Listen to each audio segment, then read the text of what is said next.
Kita beralih ke informasi lain, Saudara. Komisi Pemberantasan Korupsi atau KPK menangkap Paulus Thanos, tersangka KPK dalam kasus dugaan korupsi KTP elektronik yang berstatus buron sejak Oktober 2021 di Singapura.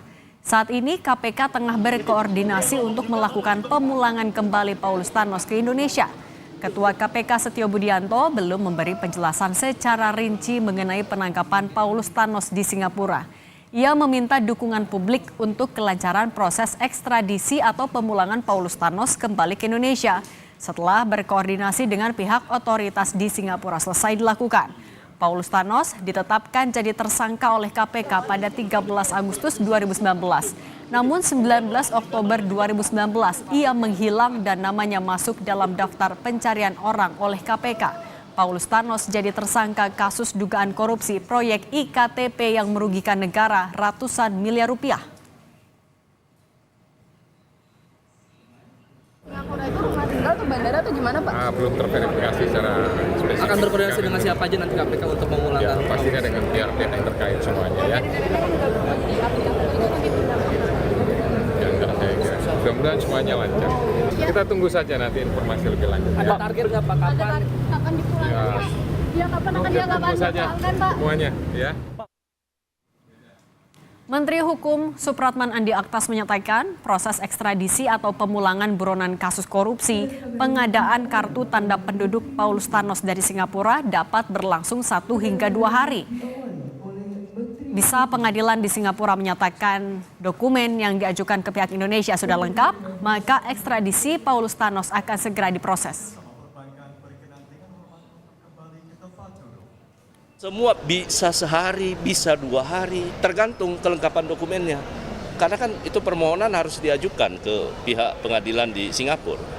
Kalau mereka anggap dokumen kita sudah lengkap, ya pasti akan diproses. Pak, gini Pak. Paulus Thanos alias Tian Po Jin adalah buron dalam kasus korupsi pengadaan paket penerapan kartu tanda penduduk tahun 2011 hingga 2012 pada Kemendagri. Thanos selaku Direktur Utama PT Sandipala Arta Putra ditetapkan sebagai tersangka bersama 3 orang lainnya pada 2019. Thanos menjadi salah satu tersangka kunci dalam kasus korupsi IKTP ini sebab perusahaan miliknya mendapat proyek besar terkait IKTP.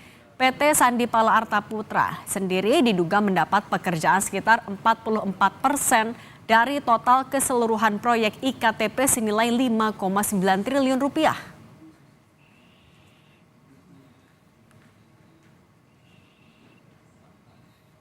Untuk mengetahui perkembangan penangkapan buron Paulus Thanos, saat ini sudah bergabung bersama kami ada jurnalis Kompas TV Alvania Rizky dan juru kamera Yohan Bagja.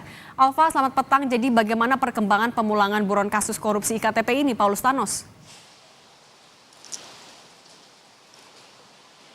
Selamat petang, Cindy dan juga saudara. Sampai saat ini nampaknya proses ekstradisi dari tersangka kasus IKTP atau korupsi IKTP Paulus Thanos masih di tahap kelengkapan atau melengkapi data-data ekstradisi. Kalau kata Menteri Hukum Supratman Andi Aktas menyebutkan bahwa permohonan ekstradisi ini sudah dikeluarkan atau diajukan oleh Kejaksaan Agung. Saat ini Kementerian Hukum masih menantikan 2-3 dokumen yang harus dilengkapi oleh Kejaksaan Agung maupun oleh Kepolisian Republik Indonesia untuk kemudian bisa memproses ekstradisi tersebut dan mengajukannya dari pemerintahan Indonesia ke pengadilan di Singapura. Nantinya menurut Supratman Andi Aktas ini membutuhkan waktu 1-2 hari, tetapi ini tergantung dari keputusan dari pengadilan Singapura karena proses ekstradisi ini merupakan proses kesepakatan dari 2 negara untuk kemudian bisa memulangkan atau kemudian memutasi salah seorang tersangka yang berada di negara lain.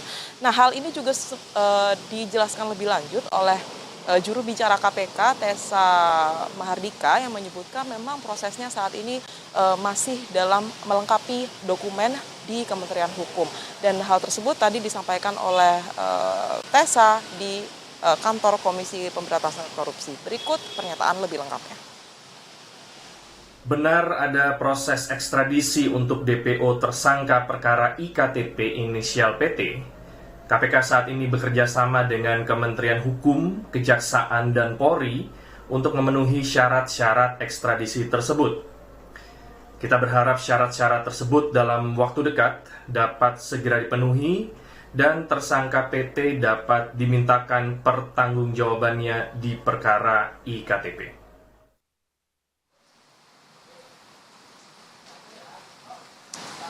Dalam waktu dekat, proses ekstradisi dari Paulus Thanos harapannya bisa langsung segera dilakukan walaupun ia sudah menjadi buron sejak tahun 2021 lalu. Cindy dan juga saudara, banyak sekali kendala yang harus dihadapi KPK dalam melakukan ekstradisi. Mulai dari terlambatnya kemunculan red notice, kemudian perubahan identitas dari Paulus Thanos itu sendiri, dan saat ini sampai pada penangkapan Paulus Thanos di Singapura. Kita menantikan bersama seperti apa keputusan dari pengadilan Singapura. Cindy. Terima kasih jurnalis Kompas TV Alvania Rizky atas laporan Anda.